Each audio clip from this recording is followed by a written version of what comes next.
സുഹൃത്തുക്കളെ നമസ്കാരമുണ്ട്. കേരളം കൂടി അദാനിക്ക് പരിപൂർണമായിട്ട് വിൽക്കാനുള്ള ശ്രമത്തിന്റെ ഭാഗമായിട്ടാണ് ഈ വർത്തമാനങ്ങളെന്ന് എന്റെ സംശയങ്ങളാണ്. വെറുതെ ഒരു കാര്യമില്ലാത്ത സംശയങ്ങൾ കേൾക്കൂ. കൂട്ടിയിട്ടാണോ ഖജനാവ് നിറയ്ക്കുന്നത്? എത്രായിരം കോടി കടമുണ്ടെന്ന് പറഞ്ഞാൽ ഞാൻ തന്നെ അത് എപ്പോഴും പറഞ്ഞുകൊണ്ടിരുന്നത് എനിക്ക് തന്നെ ടെൻഷനാവും. തീർച്ചയായിട്ടും സുഹൃത്തുക്കളെ, നിങ്ങളോട് ഞാൻ പറയുക, ഈ വീഡിയോ ഒന്ന് സേവ് ചെയ്ത് വെക്കണമെന്നാണ്. അത് എനിക്ക് ഉപകാരം ഉണ്ടാകാൻ വേണ്ടിയിട്ടല്ല, നിങ്ങൾക്ക് രസകരമായിട്ടുള്ളൊരു സംഭവമായിട്ട് തോന്നുമെന്നുള്ളതുകൊണ്ടാണ്. കഴിയുമെങ്കിലും സേവ് ചെയ്ത് വെച്ചോളൂ.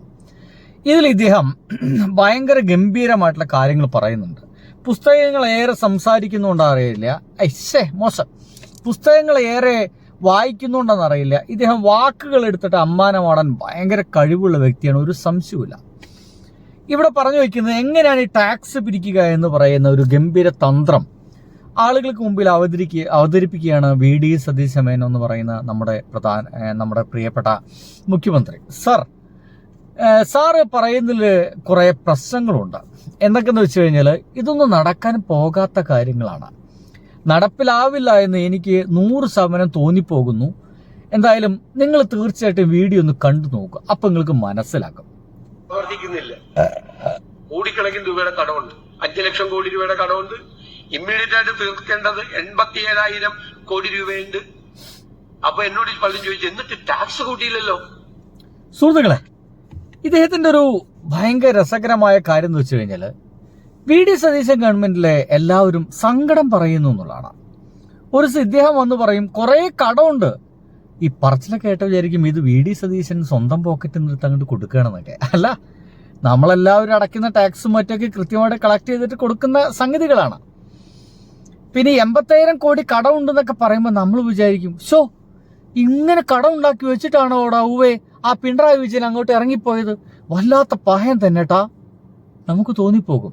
സ്വാഭാവികമല്ലേ, തോന്നിപ്പോകും, അല്ലെങ്കിൽ അങ്ങനെ തോന്നണം എന്നാണ് ഞാൻ പറയുക. എന്തായാലും ഇങ്ങനെ തോന്നിക്കാൻ കൂടി വേണ്ടിയിട്ടായിരിക്കണം ഇദ്ദേഹം ഇങ്ങനെ നിരന്തരം ഈ പണത്തിന്റെ സങ്കടം പറഞ്ഞുകൊണ്ടേയിരിക്കുന്നത്. ഇപ്പൊ ഇദ്ദേഹം പറയുന്നത് ടാക്സ് പിരിച്ചിട്ടല്ല നമ്മുടെ ഈ ഒരു ഖജനാവ് നിറയ്ക്കുന്നതെന്ന് പറയുന്നത്. അതായത് ജനങ്ങളെ നിങ്ങളെ ബുദ്ധിമുട്ടിക്കുന്നില്ല എന്നുള്ളതാണ്. ഇന്ന് ചിക്കന്റെ വില 300 രൂപ കടന്നുട്ടാ. കോഴിമുട്ടയ്ക്ക് ഇന്ന് 8 രൂപയാണ്, നാളെ 8.50 ആവും. ഞാൻ മാവേലിയിൽ നിന്നൊക്കെ സാധനം വാങ്ങിക്കുന്ന ഒരാളാണ്. അവിടുന്ന് ഒരുപക്ഷെ ഒരു 750 രൂപയ്ക്ക് ഒരു 15-16 സാധനങ്ങൾ കിട്ടിയിരുന്ന എനിക്ക് കുറേ സാധനങ്ങൾ വാങ്ങിച്ചിട്ടില്ല. എന്നിട്ടും ഇന്ന് 10-750 രൂപയായി. എന്ന് വെച്ച് കഴിഞ്ഞാൽ മാവേലി സ്റ്റോറിലടക്കം വസ്തുവകകൾക്ക് വില കൂടിയിരിക്കുന്നു എന്നർത്ഥം. സംഗതി അവിടെ കിടക്കട്ടെ, അതൊന്നും ശ്രദ്ധിക്കാത്ത ആളുകളുണ്ട്. ശ്രദ്ധിച്ചാൽ തന്നെ ഇതൊക്കെ സാധാരണയല്ലേ എന്ന് പറയുന്ന ആളുകളുണ്ട് എന്നുള്ളതുകൊണ്ട് കേൾക്കണം.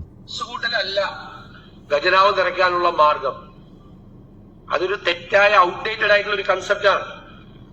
ടാക്സിന്റെ നെറ്റ്വർക്ക് വർദ്ധിപ്പിക്കണം. അടിപൊളി. ടാക്സ് കൂട്ടുകയല്ല,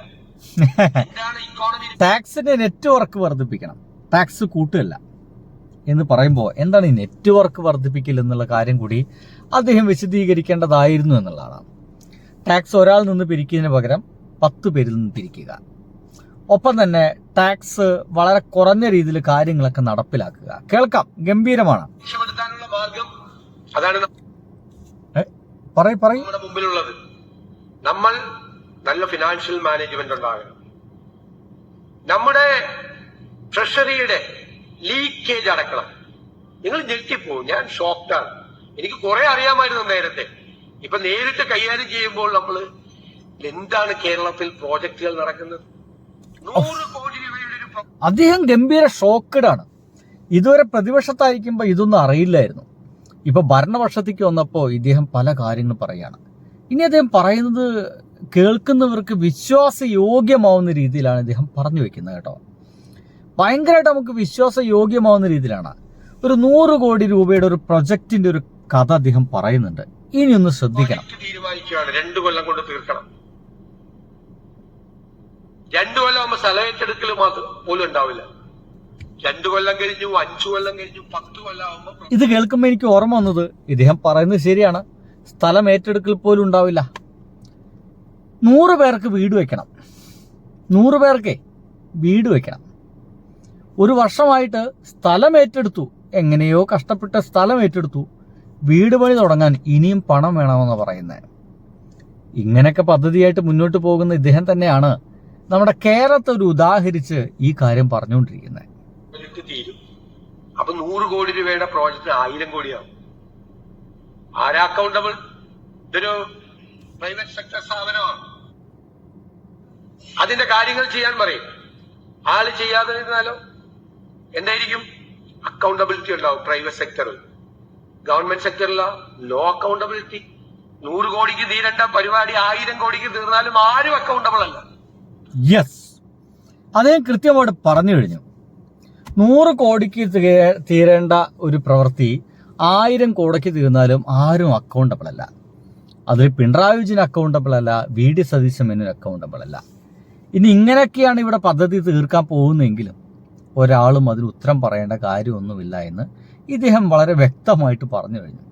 എന്ന് വെച്ച് കഴിഞ്ഞാൽ VD സതീശൻ മേനോനും ഇങ്ങനെയൊക്കെ തന്നെയാണ് കാര്യങ്ങൾ നടത്താൻ പോകുന്നത് എന്നാണോ? അല്ല, ഇദ്ദേഹം പറയുന്നത് വേറെ കാര്യമാണ്. ഒരാളും അക്കൗണ്ടബിൾ അല്ല. ആരുടെ പൈസയാണ് പോകുന്നത്? ഞാനും നിങ്ങളും അടയ്ക്കുന്ന നികുതി പണമാണ് ഇങ്ങനെ ചെലവായി പോകുന്നത്. അവിടെ നമുക്ക് പ്രോജക്ട് മാനേജ്മെന്റിന്റെ ഒരു പ്രോട്ടോകോൾ ഉണ്ടാവും. സമയബന്ധിതമായി പദ്ധതികൾ തീർക്കാനുള്ള പരിപാടികൾ ഉണ്ടാവും. അവിടെ തന്നെ നമുക്ക് കോടികൾ നമുക്ക് സേവ് ചെയ്യാൻ പറ്റും. പിന്നെ ഏറ്റവും പ്രധാന മാർഗം എന്താ? ഇക്കോണമിയെ നമ്മൾ സ്റ്റിമുലേറ്റ് ചെയ്യണം, ഉത്തേജിപ്പിക്കണം. എങ്ങനെ ചെയ്യാൻ പറ്റും? കയ്യിൽ പൈസ ഉണ്ടോ ഉത്തേജിപ്പിക്കാൻ? നിക്ഷേപം വേണം, സ്വകാര്യ നിക്ഷേപം ഉണ്ടാകണം, ഇൻവെസ്റ്റ്മെന്റ് ഉണ്ടാകണം. പോരെ? അപ്പോൾ നിങ്ങൾക്ക് കാര്യങ്ങളൊക്കെ വ്യക്തമായി. ഒരു ഗംഭീര കഥ പറഞ്ഞ് 19,000 കോടിയൊക്കെ നമുക്ക് കടമുണ്ടെന്ന് പറഞ്ഞ്, ടാക്സ് പിരിക്കാൻ്റെ കാര്യങ്ങളൊക്കെ പറഞ്ഞ്, ടാക്സ് എത്ര തന്നെ കിണഞ്ഞ് ശ്രമിച്ചാലും നമുക്ക് പൈസ കിട്ടാത്തതിനെ കുറിച്ച് പറഞ്ഞ്, ഇവിടുത്തെ പദ്ധതികളൊക്കെ തുടങ്ങണമെങ്കിൽ പണം വേണമെന്ന് പറഞ്ഞ് 100 കോടിയുടെ പദ്ധതി തുടങ്ങിക്കഴിഞ്ഞാൽ അത് 2-3 വർഷം കഴിഞ്ഞിട്ടും നടക്കാത്തതിനെ കുറിച്ച്, അങ്ങനെ അതിലേക്ക് വീണ്ടും 100 കോടി വീണ്ടും വിട്ട് വെക്കേണ്ട ഗതികേടിനെ കുറിച്ചൊക്കെ പറഞ്ഞ് അദ്ദേഹം എത്തിച്ചത് എവിടെയാ? ഇങ്ങനെ ഇവിടെ പരിപാടിയൊക്കെ നടക്കണമെങ്കിൽ പണം വേണം, നമ്മുടെ കയ്യിൽ പൈസ ഇല്ല. അപ്പം എന്ത് വേണം? സ്വകാര്യ നിക്ഷേപം വേണം. പച്ച മലയാളത്തിൽ അദാനീൻ്റെ പൈസ, അദാനീൻ്റെ കയ്യൊപ്പ് കേരളത്തിലുള്ള ഒട്ടുമിക്ക സ്ഥാപനങ്ങളിലും വേണമെന്നർത്ഥം എന്നാണോ സാറേ ഉദ്ദേശിക്കുന്നത്? ബൈ.